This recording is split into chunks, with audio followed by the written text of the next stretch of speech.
29 मार्च 2025। ओम शांति। आज की मुरली में बाबा ने कहा, मीठे बच्चे, तुम्हें ज्ञान से अच्छी जागृति आई है। तुम अपने 84 जन्मों को, निराकार और साकार बाप को जानते हो। तुम्हारा भटकना बंद हुआ। प्रश्न, ईश्वर की गतमत न्यारी क्यों गाई हुई है?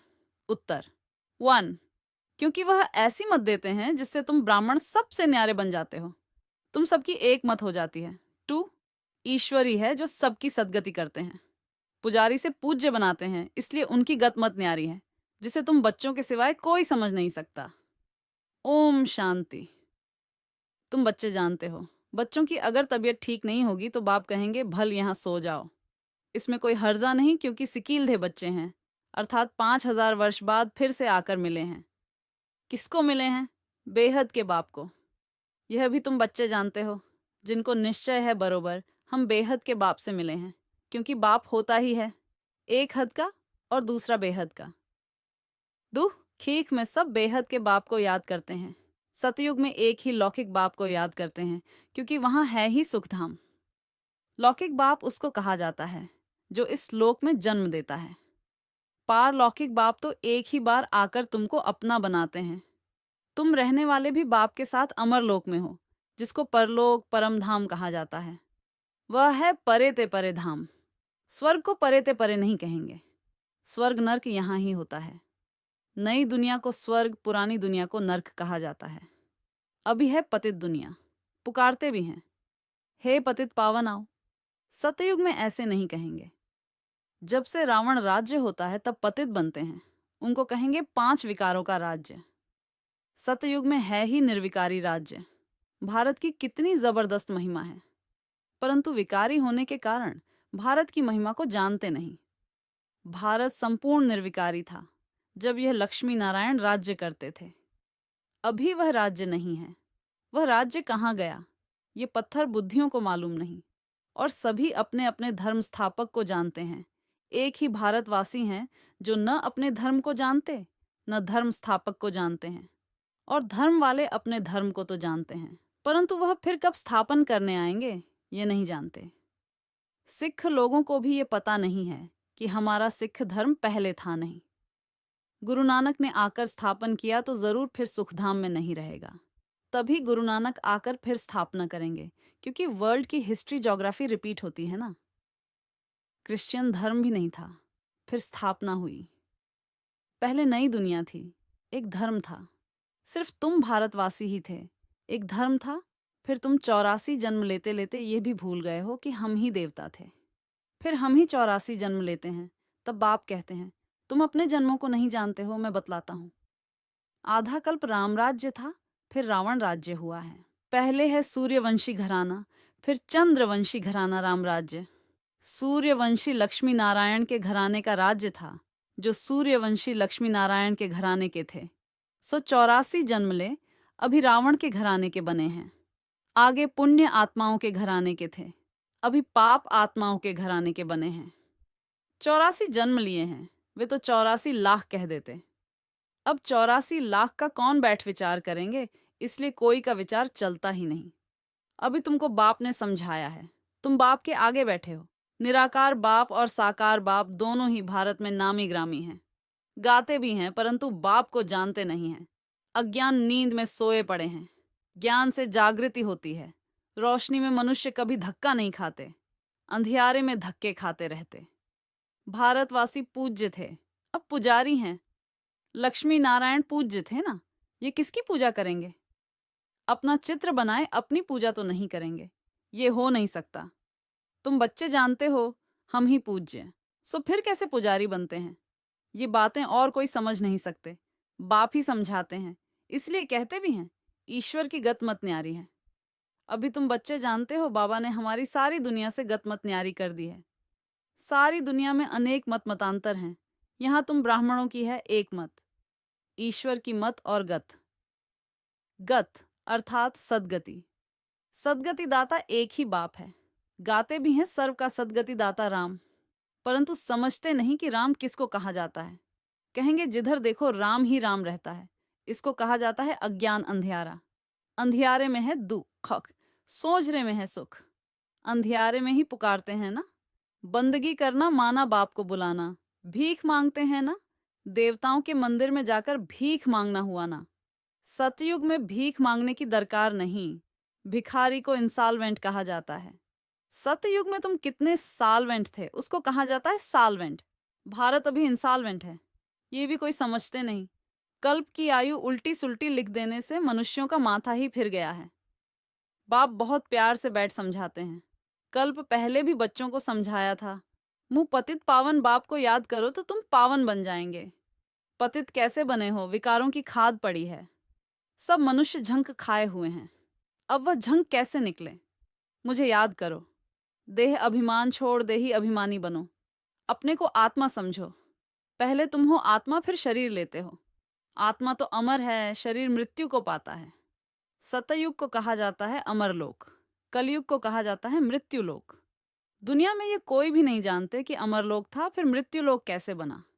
अमरलोक अर्थात अकाले मृत्यु नहीं होती, वहां आयु भी बड़ी रहती है। वह है ही पवित्र दुनिया। तुम राजा अर्ष हो, अर्ष पवित्र को कहा जाता है। तुमको पवित्र किसने बनाया? उनको बनाते हैं शंकराचार्य, तुमको बना रहे हैं शिवाचार्य। ये कोई पढ़ा हुआ नहीं है, इन द्वारा तुमको शिव बाबा आकर पढ़ाते हैं। शंकराचार्य ने तो गर्भ से जन्म लिया, कोई ऊपर से अवतरित नहीं हुआ।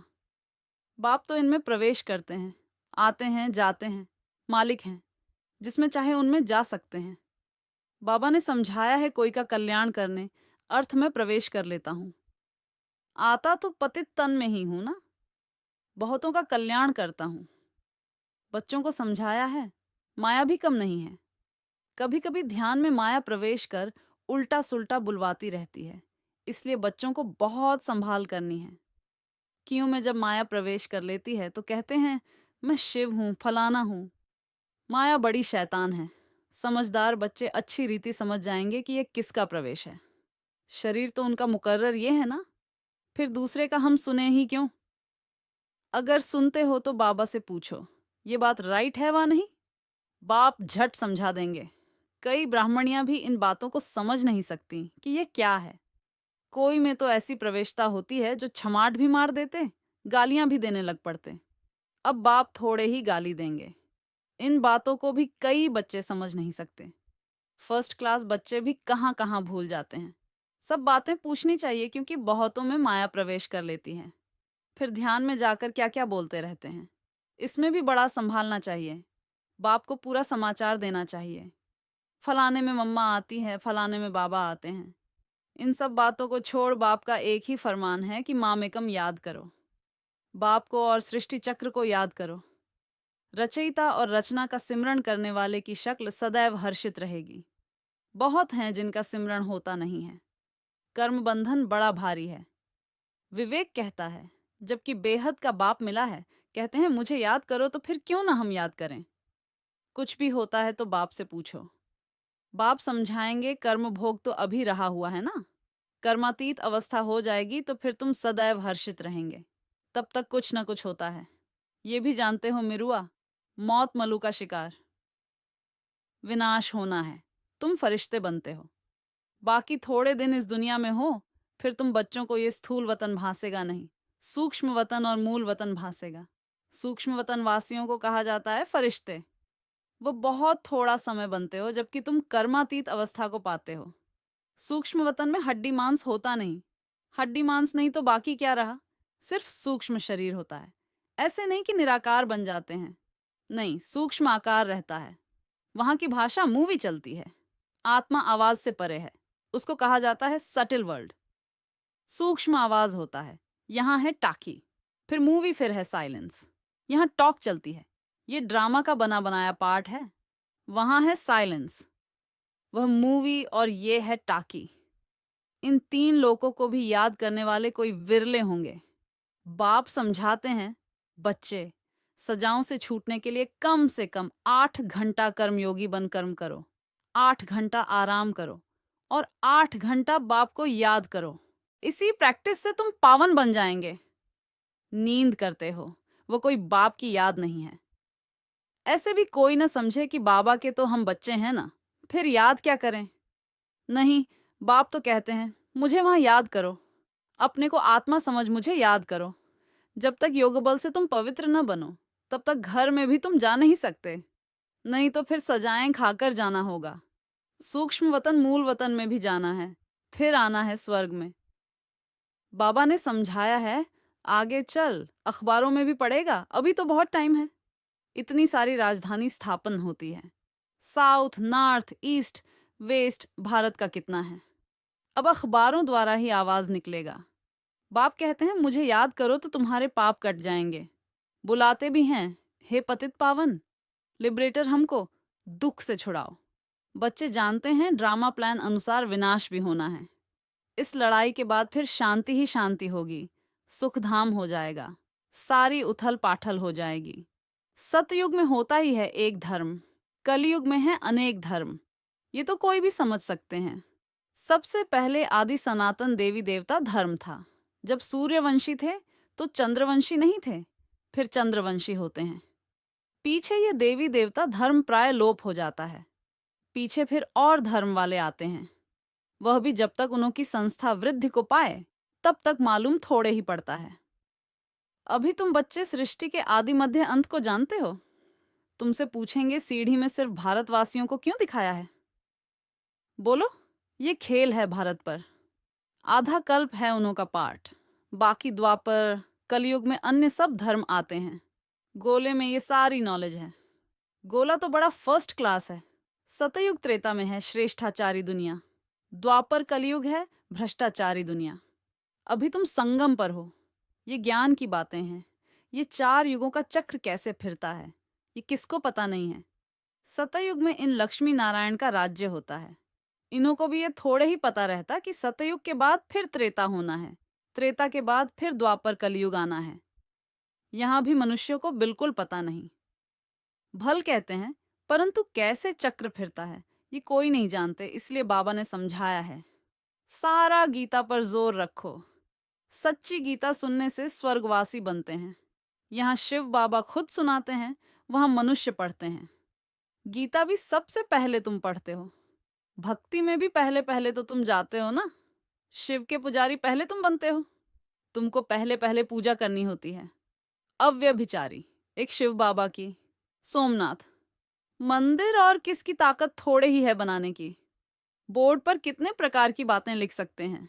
ये भी लिख सकते हैं, भारतवासी सच्ची गीता सुनने से सचखंड के मालिक बनते हैं। अभी तुम बच्चे जानते हो, हम सच्ची गीता सुनकर स्वर्गवासी बन रहे हैं। जिस समय तुम समझाते हो तो कहते हैं, हाँ बरोबर ठीक है, बाहर गए क्लास, वहां की वहां रही।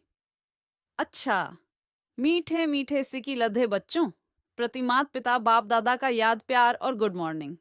रूहानी बाप की रूहानी बच्चों को नमस्ते। धारणा के लिए मुख्य सार। नंबर 1, रचयिता और रचना का ज्ञान सिमरण कर सदा हर्षित रहना है। याद की यात्रा से अपने पुराने सब कर्म बंधन काट कर्मातीत अवस्था बनानी है। नंबर 2, ध्यान दीदार में माया की बहुत प्रवेशता होती है, इसलिए संभाल करनी है। बाप को समाचार दे राय लेनी है, कोई भी भूल नहीं करनी है। वरदान, अपनी शुभ भावना द्वारा निर्बल आत्माओं में बल भरने वाले सदा शक्ति स्वरूप भव सेवाधारी बच्चों की विशेष सेवा है। स्वयं शक्ति स्वरूप रहना और सर्व को शक्ति स्वरूप बनाना, अर्थात निर्बल आत्माओं में बल भरना। इसके लिए सदा शुभ भावना और श्रेष्ठ कामना स्वरूप बनो। शुभ भावना का अर्थ यह नहीं कि किसी में भावना रखते रखते उसके भाववान हो जाओ, ये गलती नहीं करना। शुभ भावना भी बेहद की हो। एक के प्रति विशेष भावना भी नुकसानकारक है, इसलिए बेहद में स्थित हो। निर्बल आत्माओं को अपनी प्राप्त हुई शक्तियों के आधार से शक्ति स्वरूप बनाओ। स्लोगन अलंकार ब्राह्मण जीवन का श्रृंगार है, इसलिए अलंकारी बनो, देह अहंकारी नहीं।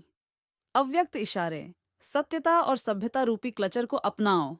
कई बच्चे कहते हैं वैसे क्रोध नहीं आता है, लेकिन कोई झूठ बोलता है तो क्रोध आ जाता है। उसने झूठ बोला, आपने क्रोध से बोला, तो दोनों में राइट कौन। कई चतुराई से कहते हैं कि हम क्रोध नहीं करते हैं, हमारा आवाज ही बड़ा है, आवाज ही ऐसा तेज है। लेकिन जब साइंस के साधनों से आवाज को कम और ज्यादा कर सकते हैं, तो क्या साइलेंस की पावर से अपने आवाज की गति को धीमी या तेज नहीं कर सकते हो। ओम शांति।